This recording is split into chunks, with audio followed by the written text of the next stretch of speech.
Dinala na po sa Mindanao ang labi ng yumaong Ateneo student athlete na si Rene Baterbonia habang patuloy na nakikiramay ang komunidad ng Ateneo at ang mundo ng sport sa kanyang biglaang pagpanaw. Kagabi, inihatid ang kanyang labi mula sa Maynila papunta ng Davao City sakay po ng isang pribadong eroplano na lumipad mula po sa NAIA. Isasagawa daw po ang burol at pampublikong paglalamay para kay Baterbonia sa Ateneo de Davao University bago ito ihatid sa Agusan del Sur. Bago ang pag-uwi ng kanyang labi sa Mindanao, nagsagawa rin po ng burol sa Arlington Chapel.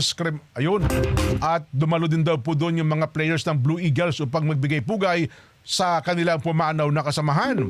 Sinabi ng Embassy of Nigeria in the Philippines na hiniling ng pamilya naman ni Divine Adili na magsagawa muna ng autopsy bago maiuwi ang kanyang labi sa Nigeria. Ayun, doon pala sa Nigeria itong si Adili.